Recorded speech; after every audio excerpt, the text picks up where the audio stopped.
Pour les agents affiliés Ircantec. Alors, les agents affiliés donc Ircantec sont des agents qui font moins de 28 heures. Moins de 28 heures. Et puisque au-delà de 28 heures, ils sont affiliés CNRACL et ces garanties sont différentes. Pour la couverture de ces risques statutaires, on vous propose donc les garanties suivantes: congé de maladie ordinaire avec une franchise de 10 jours ferme par arrêt en maladie ordinaire, congé de grave maladie, congé de maternité, adoption et paternité après de l'enfant, et congé pour accident de maladie imputant de service, au taux modique de cotisation de 1,13%. Je dis modique parce que pour nos agents qui sont affiliés au CNRACL, ça tourne plutôt autour de 6% que de 1,13%.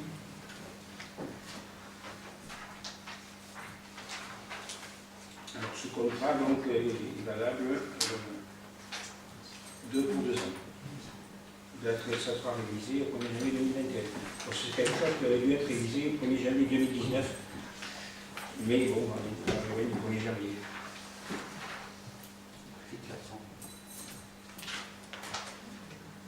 Des questions? Non? Unanimité?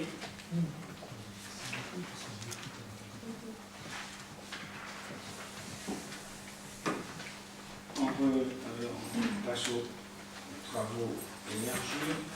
Alors, innovation de la boucle du feu tricolore rue Jules Vallès. Monsieur Aubin. Alors, au conseil municipal du 18 juillet 2018, nous avons présenté une délibération sur la rénovation de la boucle du feu tricolore.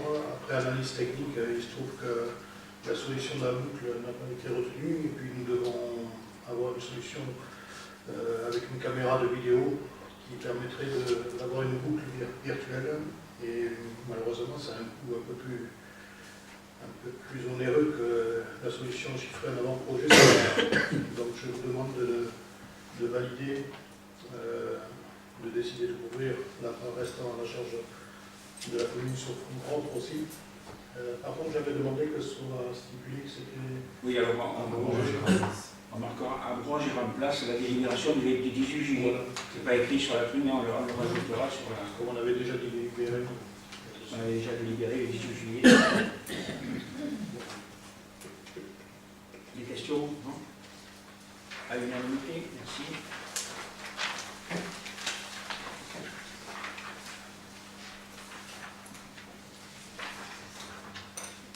Alors, reprise sur le domaine public de l'éclairage municipal et l'ITANUS. C'est pour toi, Patrick, ça peine? Non? Je vais prendre. Tu veux prendre? J'ai suivi un peu les travaux. Donc c'était par rapport à la reprise dans le domaine public qui faisait suite à une délibération du 28 avril 2015 de l'ancien conseil municipal sur la reprise dans le domaine de la voirie et des espaces verts. Donc dans la branche unité, il y a l'éclairage public qui n'était pas repris faute de conformité électrique. Donc on a fait passer un consuel et on a fait en régie les travaux de rénovation et de mise aux normes, voilà, de toute la partie électrique. Donc on a un avis favorable.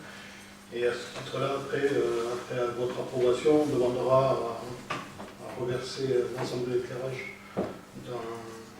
que ce soit pris en charge par le domaine public.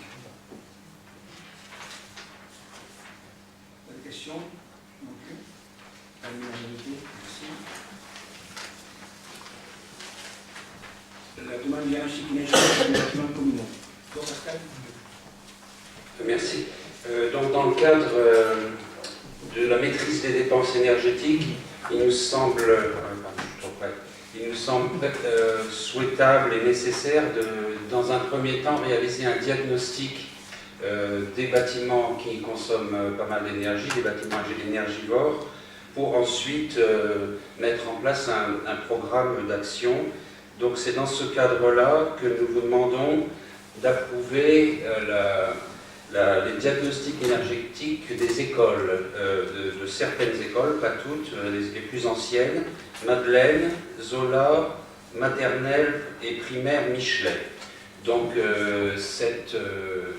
Ce diagnostic est réalisé via le SDEG, le syndicat départemental d'énergie de Haute-Garonne, qui commissionne un cabinet d'études, et ensuite on a, à la suite de la restitution, on a une bonne vision des éléments qui sont énergivores dans les bâtiments, et on peut donc cibler les programmes de travaux et voir même les associations ou les écoles dans ce cas-là pour voir comment optimiser les dépenses énergétiques.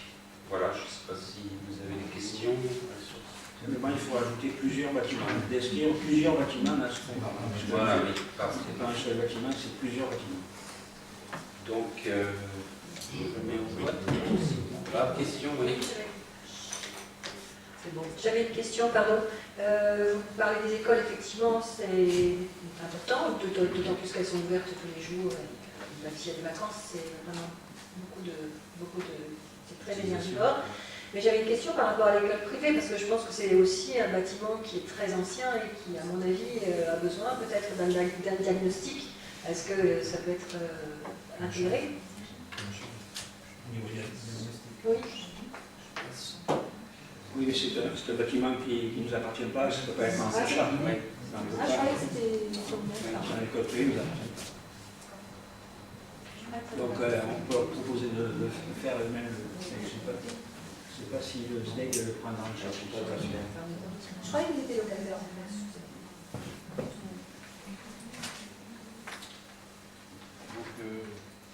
Vos questions? Non, je mets au vote.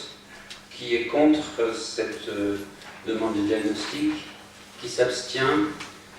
Qui est pour? Merci. Dernier point sur l'urbanisme, la régularisation de la situation juridique de la Halle. C'était toi, Cathy? Donc il s'agit ici de régulariser effectivement au niveau de la Halle, puisque on a le canal d'Ameny, qui est propriété de la société Ratic Amagian, et par-dessus ce canal a été construit la Halle et la place. Donc il faut aujourd'hui régulariser la situation, puisque si jamais, notamment en termes de responsabilité, s'il y a un sinistre sur l'un ou l'autre des ouvrages, on n'a pas aujourd'hui la propriété foncière en fait, de la Halle et de la partie de la place qui se situe au-dessus du canal. Donc il s'agit de faire une division en volume, tout simplement pour qu'on puisse acter que la partie bâtie de la Halle et la place sont propriété communale et que le canal d'Ameny en dessous et ses abords sont propriété de la société Ratic Amagian. Donc il vous est demandé de bien vouloir autoriser le maire à régulariser cette situation juridique. Et donc on fera effectivement par le passage d'un notaire, donc on propose Maître Florence Bayrou à Haute-Rive pour réaliser cet acte. Est-ce que vous avez des questions? Oui, c'est ça, c'est l'acte juridique, c'est bien ce que j'ai dit.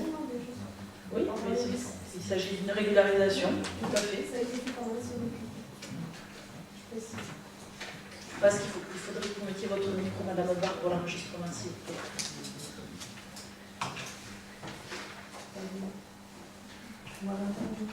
Oui. Si ça a été enregistré ou pas. Donc ceci termine le conseil en ce qui concerne l'unanimité. Il reste maintenant les questions de l'opposition et les questions d'un conseiller aussi. Alors pour la première question, commentaire privé, page Facebook, maintenant. Donc je lis la question. Monsieur le maire, Monsieur Glache, adjoint en charge de la communication, se permet de faire supprimer les commentaires privés de la page Facebook qui déplacent ce monsieur sous prétexte qu'ils sont politisés alors qu'ils ne le sont pas.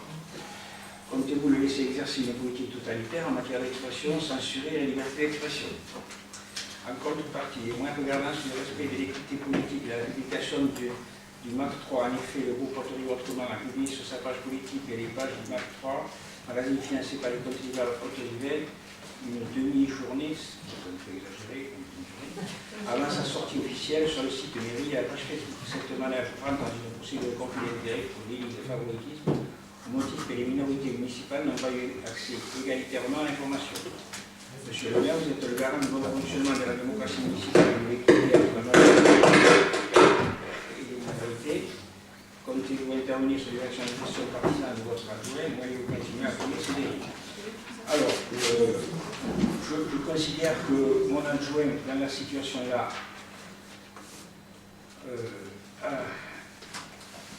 elle respecte la charte qui a été votée, respecte la charte, quand vous dites que ce n'est pas politisé, je pense que c'était politisé, et ce ne sont pas des dérives, donc effectivement, je continuerai à couvrir ce que fait cet adjoint. Vous pensez ou vous êtes sûr que c'est politisé? Quand les autorivains écrivent, parce que vous supprimiez les miens peut-être, mais vous ne supprimez pas que les miens, vous supprimez ceux d'Autorivain. Vous en avez supprimé un hier ou avant-hier, une personne d'Autorive. Donc, on ne peut pas être juge et partie. Ça ne peut pas être un élu qui fasse le modérateur de la page Facebook, c'est pas possible. Il a droit de vie et de mort sur les commentaires. Non, oui, ben oui, un élu ne peut pas faire le modérateur. Alors, bon, en effet, ça va être moins drôle, hein, je pense, Martine. Bon, pour commencer, c'est absolument lamentable. Cette question, c'est lamentable. Et en plus, c'est faux et calomnieux. Calomnieux. Donc, pour commencer, je vais commencer par vous répondre en étant factuel, en parlant de l'annexe 2, hein, puisque je pense que là, ça fera du bien à tout le monde qu'on puisse reparler de l'annexe 2, puisque tout est dit. Tout est dit. Et en plus, moi je rappelle quand même le contexte.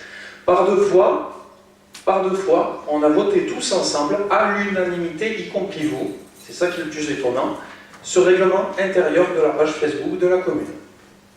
Et dans l'annexe 2, bon, on ne va pas dire tout, hein, mais forcément pour les commentaires qui nous intéressent. Je ne vais pas couper la phrase, je vais dire tout ce qui est intéressant. Donc là, tous les abonnés sont donc invités à participer aux discussions à la condition d'en accepter la charte de modération ci-dessous. Et on met juste en dessous, d'une manière générale, sont interdits. Donc là, ce qui vous concerne, les messages de prosélytisme, alors pas tant que ça, mais de propagande électorale, oui, ça a une portée politique. Ah oui. Et en plus, il y a un autre point. Mais vous êtes qui pour dire que c'est de la propagande électorale? Madame, laissez-moi terminer pour que vous compreniez jusqu'au bout ce que je suis en train de dire. Les messages hors sujet également par rapport à la publication ou générant des polémiques. Il y a aussi cette dimension-là. Ça peut générer des polémiques. Les commentaires que vous avez faits, il y en a eu plusieurs. Donc, il y a forcément une portée politique. Je suis désolé de vous dire, mais si vous voulez que je vous cite un exemple, quand vous rebondissez sur le repas des aînés et que vous dites, quand même, que vous critiquez la politique de la majorité municipale sur je crois donc, le soutien à l'économie locale, parce qu'on aurait choisi un traiteur qui ne serait pas d'Autorive. Mais quand on dénonce le fait que la majorité d'Autorive ne soutient pas l'économie locale, vous ne pensez pas que c'est politique? Vous ne parlez pas des oiseaux, là, et du pain. Monsieur Gache. Je veux dire, là, à un moment donné... Je vais dire, amende honorable, vous supprimez les miens. Ok. Pourquoi vous supprimez ceux des autres autorivains? J'en ai vu un récemment, vous l'avez supprimé. Parce qu'on vous disait juste quelque chose sur le stade de Marcel Soulan, je ne me souviens plus quoi, vous l'avez supprimé. Ça, c'est pas politique. Là, je ne vois pas de quoi vous parlez, hein. Franchement, le stade Marcel Soulan. Et je terminerai en disant que tous les abonnés, c'est simple, hein. Que ce soit un profil privé qui le dise et qui le mette dans un commentaire, ou un profil de type groupe ou page. Voilà. Donc forcément, vous n'avez pas parlé des oiseaux et du beau temps, vous avez parlé de la politique. Et ce qui est formellement interdit par le règlement intérieur, c'est aussi simple que ça. Et franchement, il y a aussi une autre chose. On en a parlé dans un dernier conseil municipal, et je pense que ça vous a échappé. Je crois que c'était toi, Joséphine, qui disait quelque chose dessus. Rien ne vous empêche de pouvoir partager vous-même la publication d'une publication Ville d'Auterive et de le mettre, comme bon vous semble, dans votre propre mur, ou mieux encore, dans le mur de votre groupe d'opposition. Et là, vous dites ce que vous voulez, y compris de politique. Pourquoi vous ne le faites pas? Parce que, évidemment, c'est pas drôle. Sinon, on n'en parlerait pas au conseil municipal. personne la mieux placée pour être le modérateur de la page Facebook.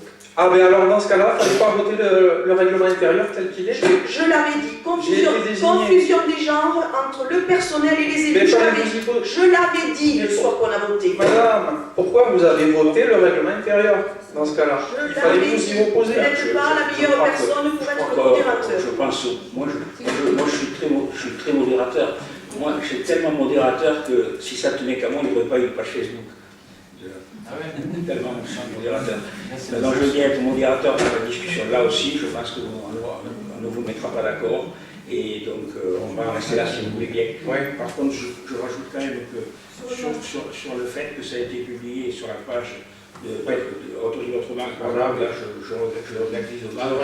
Bon alors, là donc en effet je reconnais, en effet, donc il n'y aurait pas dû, ça aurait dû être publié en même temps. Non, mais là je le reconnais, voilà. J'ai l'honnêteté de le reconnaître. Et franchement, donc bon, je le reconnais, donc ça ne se reproduira pas forcément, donc il n'y aura pas cette erreur à nouveau. Mais par contre, enfin, un traité de totalitaire, en empêchant la liberté d'expression, et vous allez loin, madame, et vous allez loin, c'est lamentable. Enfin, moi j'en reviens pas. Allez, on coupe les micros là, et c'est bon. Ah, merci. Question suivante, sur les travaux de l'ancienne gendarmerie. Monsieur le maire, lors de la cérémonie des vœux, vous avez annoncé que les agents du CCAS et de la police municipale intégreraient les locaux de l'ancienne gendarmerie. Pouvez-vous nous indiquer quelle partie va être réhabilitée, combien de superficie avez-vous une estimation financière de ces travaux et le délai de lancement de l'appel d'offres du marché public? Concernant le logement de ce bâtiment, quels sont vos projets?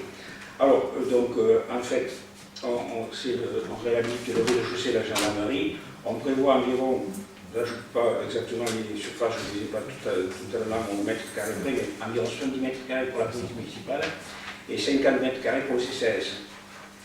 L'estimation financière des dépenses pour les travaux qui vont être faits en grande partie en régie sont de 25 000 € environ sur les fournitures pour la police municipale.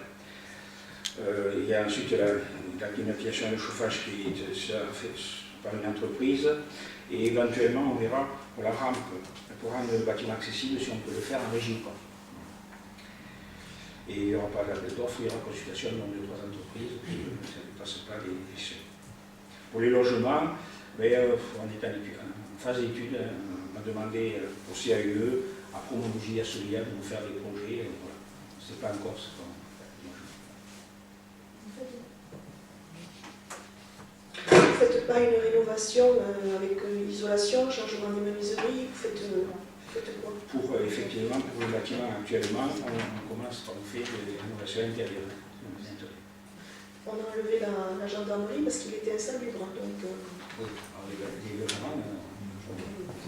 les logements, la rénovation sera absolument complète, mais je vous dis, on n'a pas le projet encore, je ne peux pas vous en dire plus. Sur le projet suivant, sur la question suivante, projet par un élève douce violence, donc, monsieur le maire du conseil municipal, un débat a été engagé sur ce projet pédagogique concernant les violences faites aux enfants dans le milieu scolaire. Madame l'adjointe des affaires scolaires indique que la collectivité prenait en charge 50% du coût financier de ce projet et que ce projet démarrait en septembre 2019. Au vu du contexte actuel et après un échange constructif avec les parents d'élèves, nous vous demandons de prendre 100% du coût financier. Nous souhaitons que Madame l'adjointe en charge des affaires scolaires mette tout à l'heure afin que ce projet voit le jour après les vacances de février. Et je donne la réponse. Je laisse répondre Madame Joséphine Sarpet sur ce sujet. Alors, concernant le projet, le bien vivre ensemble à l'école, j'ai bien pris conscience de votre inquiétude concernant des faits qui peuvent se produire en termes de relations entre les enfants. Alors, il faut savoir que sur les différents groupes scolaires, il y a des projets éducatifs et pédagogiques qui sont sur une durée de 4 ans. Donc là, il a été proposé au Conseil d'école en septembre 2018-2022. Et sur chaque projet d'école, le bien vivre ensemble, le respect entre les enfants, la citoyenneté sont des thèmes abordés. Effectivement, donc, ce que je veux dire là, c'est que le projet qui est proposé à un moment donné par des parents élus n'est pas un projet isolé.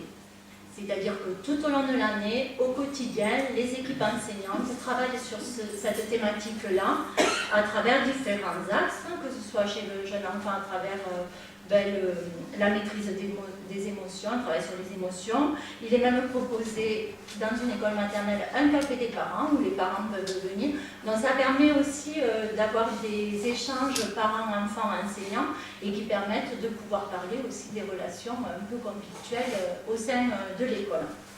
Donc je considère que ce projet est intéressant. C'est un ensemble de partenaires qui travaillent au quotidien autour, notamment dans le cadre des ALAI aussi, et dans le cadre du PEDT. En ce qui concerne votre demande de février 2019, c'est pas faisable, je vous le dis tout de suite, dans la mesure où ça a été discuté lors de la réunion du 30 novembre au cercle laïque, donc autour de la table étaient présents des parents élus, des enseignants, et les personnes qui gèrent le cercle laïque. Et là, il a été décidé d'un accord collégial qu'effectivement, il était intéressant que ce projet puisse démarrer en septembre 2019, de façon à ce que ça laisse toute une année pour discuter et être en réaction par rapport à ce spectacle Rififi, qui va être proposé. Voilà. Rififi. Et notamment, ce que je voulais rajouter, c'est que nous travaillons là avec un prestataire. Et il est difficilement envisageable, quasiment fin janvier, de pouvoir lui dire « Bon, mais là, vous intervenez pour février. » Pour le financement, donc il y a deux choses. Effectivement, nous avions discuté toujours avec les parents concernés de la possibilité d'une participation de la mairie. À ce jour, ça convient à l'ensemble des personnes, sachant que le cercle laïque, comme je vous l'avais annoncé, devait se positionner pour participer. Ils participeront à hauteur d'un spectacle. Ensuite, il est prévu toujours de faire un loto. Non, ils ne sont pas d'accord sur le loto. Ah, ben écoutez, moi, à ce jour, je n'ai pas de retour. Attendez, laissez-moi finir, madame Barre. À ce jour, je n'ai pas de retour des parents. Donc, moi aussi, il me semble que j'ai toujours des échanges très constructifs avec les parents. Donc, vous m'apprenez qu'ils sont plus d'accord, mais après, il faudrait qu'ils m'en informent. Ensuite, concernant la mairie, dont nous allons participer à hauteur de moitié, effectivement, vous le dites, sachant aussi que ça, c'est en termes financiers, mais il y aura aussi le prêt de la salle pour tous les spectacles qu'il y aura. Et nous avons donné aussi notre accord pour que tous les agents à la haie puissent arriver 1 heure plus tôt sur leur temps de travail, donc c'est un coût financier aussi, ils ne viendront pas bénévolement, de façon à pouvoir participer au spectacle. Voilà. Alors, je ne suis pas la mieux placée pour vous en parler, puisque c'est Madame Samuel qui a géré ce dossier. Donc, je sais qu'ils ne sont pas. Elle a échangé avec les parents, ils ne sont pas d'accord pour le loto. Elle a échangé avec le président du cercle laïque, pareil. Donc, je vous propose que vous vous entreteniez avec elle pour discuter de des doléances qu'elle a eues. Et avec le cercle laïque. C'est dommage. Ce que je regrette là, c'est que les personnes concernées ne m'en informent pas. Elle a eu un empêchement de dernière minute ce soir, c'est pour ça qu'elle n'est pas là, parce qu'elle avait prévu de venir, d'où la question qui était posée à M. le maire. D'accord. Mais à ce jour, nous restons toujours sur participation à moitié et pour septembre 2019 pour la proposition du spectacle.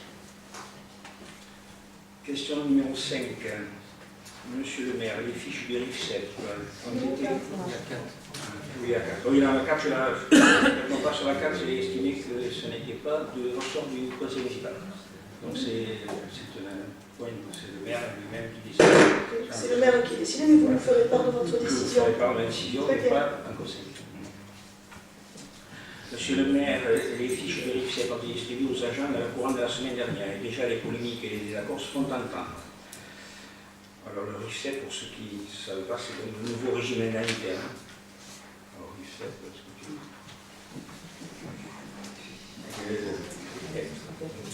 En effet, les agents, il y a les mêmes fiches de poste, se retrouvent avec des cotations différentes. Depuis que les cotations ne sont pas sincères, en effet, nombre d'agents constatent que leurs tâches quotidiennes ne sont pas complètement dans la cotation. Pouvez-vous nous expliquer comment ont été faites ces cotations et pourquoi il y a autant d'agents mécontents dans le personnel? Donc on va commencer par celle-là, qui ne vise pas ça. Déjà, le premier point qui me chagrine assez fortement dans cette question diverse, c'est la question de la sincérité. Donc, vous posez en premier une question de sincérité de cotation, sans même vous dire qu'à des moments, dans le cadre d'une mise en place, qui est le cas, je le rappelle, au traité de RIFSEP, nous sommes dans une complète mise en place, il peut y avoir parfois des erreurs. Vu le nombre d'agents communaux, effectivement, il y a des erreurs, donc les services peuvent à un moment donné se tromper, et quand on revient vers les chefs de service, le DGS ou la DRH, effectivement, on examine, donc c'est le premier point. Je trouve un petit peu dommage d'emblée de parler d'insincérité sur ce sujet.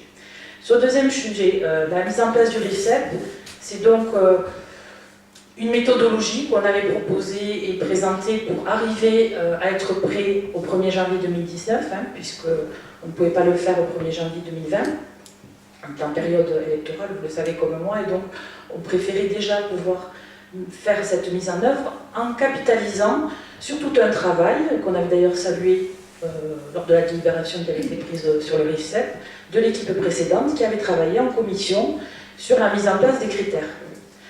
On a souhaité que ça soit fait en transparence par rapport aux agents, et donc effectivement, il y a une fiche qui a été établie par agent pour leur expliquer leur cotation.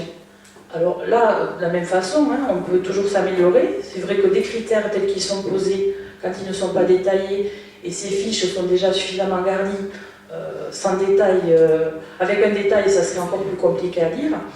Derrière, on a donc, avec les services, travaillé sur une explication de chaque critère, puisqu'on se rend compte que la majorité des remontées vient surtout sur une question d'appréciation du critère tel qu'il a été posé. De plus, en comité technique, et notamment lors du dernier, je l'ai rappelé, on a mentionné que lors de ce travail de mise en place, nous avions, entre guillemets, une clause de revoyure, parce que nous pensons que nous pouvons parfois ne pas toujours faire de la manière idéale au premier coup, et que donc on a prévu, et ça a été dit en comité technique, de créer un comité de pilotage qui sera chargé de regarder ces remontées et de faire évoluer cette cotation. Je le dis assez facilement parce que moi, une de mes craintes était qu'effectivement, il y ait des choses, quand on établit une cotation d'entre deux points, il y ait des choses qui ne soient pas tout à fait logiques. Je vais donner qu'un exemple, c'est celui de la question du bruit, qui pose effectivement beaucoup de questionnements. Quand ce critère avait été travaillé, c'était essentiellement sur les agents qui ne pouvaient pas disposer d'équipements individuels de protection pour pouvoir se prémunir du bruit, et donc ça concerne essentiellement les agents des écoles. On entend aujourd'hui au niveau des services techniques, et ça me semble normal, effectivement, des agents qui demandent que le bruit soit peut-être pris en compte pour leur cas. Ben moi, c'est une question qu'on va débattre avec le comité de pilotage en comité technique. Donc tout au long de l'année 2019, on aura un retour sur ces différents points. Moi, j'engage les agents, déjà on a fait des fiches individuelles, le service RH s'est déplacé dans chaque service pour transmettre ces fiches, ces cotations et les expliquer, et le service est à la disposition des agents qui ont des questions, et la hiérarchie aussi. Donc je pense qu'on est là sur, non pas une nécessité, mais plutôt un désir de transparence, et qu'effectivement, quand on est dans ce cas-là, eh bien parfois on est conduit à faire des précisions, et moi ça ne me gêne aucunement. Deuxième question, lors du comité technique du 11 janvier, la question posée sur les 44 agents promouvoirs en 2018, combien ont été promus? Vous avez répondu 27. Comment avez-vous choisi les 27? Sur quels critères avez-vous promu les uns plutôt que les autres? Alors, c'était donc, il s'agissait d'avancement de grade, donc, pour le passage de l'échelle C1 à l'échelle C2. Nous avons proposé comme condition avoir été un an, les conditions statutaires, c'était un an de 5e échelon et 8 ans dans le grade ou grade équivalent. Les conditions que nous avons proposées, c'est pour en être nommés les agents ayant atteint le 8e échelon. Sur le passage de C2 à C3, les conditions statutaires, c'était un an dans le 4e échelon et 5 ans dans le grade ou grade équivalent. Conditions internes, le poste et les responsabilités. Donc la fonction sera systématiquement présentée à la commission du personnel après l'avis du supérieur hiérarchique, ou alors avoir 60 ans, ou avoir atteint le 10e échelon. Voilà ce qu'on a proposé comme condition. Les conditions étant à remplir donc entre le 1er janvier et le 30 juin pour une nomination au 1er juillet, et entre le 1er juillet et le 31 décembre pour une nomination au 1er janvier. Voilà. Monsieur Bérard, une question à poser. Ah oui, en effet. Donc je souhaitais en mon nom saisir le Conseil donc, à propos d'un sujet qui me tient à cœur, qui est le mouvement des Gilets jaunes. Ce mouvement social qui a débuté depuis désormais plus de 2 mois, le 17 novembre 2018, et qui, malgré les espoirs de certains, de s'essouffler, je suis un peu près là, j'en connais, s'étend sur toute la France et au-delà, donc dans plus de 22 pays selon l'Employé international, on a revêtu le gilet des invisibles. Ce mouvement, par sa forme inédite, a su recréer un lien, une fraternité réelle entre les gens, au-delà des étiquettes, des origines, des classes sociales, des partis ou des préférences politiques habituelles. Ce mouvement, que l'on pourrait qualifier de véritable réveil citoyen, réveil des déclassés de la France populaire, porte des revendications humanistes, de justice sociale, d'égalité et de démocratie, que j'espère nous partageons tous au sein de cette Assemblée. Cet élan populaire a malheureusement connu un niveau de répression inédit dans l'Hexagone, avec plus de 5000 arrestations pour parties préventives, de nombreuses condamnations de la prison ferme, dont beaucoup pour le simple fait d'avoir participé à une manifestation non déclarée, et plus de 300 blessés graves, dont un nombre important de mutilés à vie, victimes des lanceurs de balles de défense, des grenades à effet de souffle GLIF-4 et du zèle excessif de certains policiers. J'appelle d'ailleurs ici à l'interdiction immédiate de cet arsenal que nous sommes le seul pays d'Europe à utiliser et qui fait tant de dégâts chez nos concitoyens. Je précise que nous ne cautionnons aucune violence, qu'elle soit sociale ou physique. Ceci dit, la mobilisation des Gilets jaunes est particulièrement importante dans notre ville, et ce n'est pas un hasard. En effet, Haute-Rive pourrait être en quelque sorte le symbole de cette France périphérique, oubliée des pouvoirs publics au profit des grandes métropoles. Cette France qui se soulève devant nos yeux. Depuis 2 mois, malgré le froid, le vent, la pluie et même les fêtes de fin d'année, notre rond-point est resté occupé tous les soirs et tous les week-ends par roulement, selon mon estimation personnelle, plus d'une centaine de personnes déterminées et pacifiques. Ceci est un fait historique pour notre commune, qui, en dehors d'une manifestation contre la guerre en Irak, si mes souvenirs sont bons, n'a jamais connu un tel élan citoyen. C'est donc pour toutes ces raisons, la reconnaissance de la justesse des revendications, la solidarité contre une répression inique et la prise en compte de l'importance historique de ce moment, que ce soit pour notre commune ou pour le pays, que je souhaite aujourd'hui, et après en avoir discuté avec les Gilets jaunes autorivains, dont une délégation me présente ce soir, je les remercie, et le groupe majoritaire, de proposer que soit mis au vote lors du prochain conseil municipal le changement de nom du rond-point de la Pradelle, donc occupé par les Gilets jaunes, soit rond-point du 17 novembre 2018, jour de la première manifestation, ou rond-point des Gilets jaunes, donc appellation que nous avons pu constater déjà entrée dans notre langage courant, pour le désigner. Donc cette mesure reste évidemment symbolique, mais ce sont les symboles qui, se répondant les uns aux autres, finissent par constituer de grands récits collectifs autour duquel nous nous constituons en tant que peuple. Je vous remercie.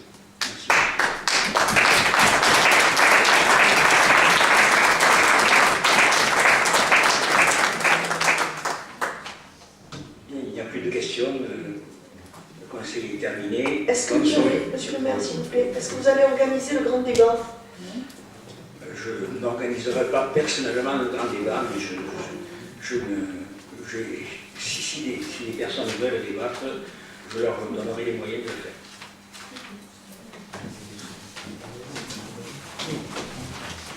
Bonne soirée à tous.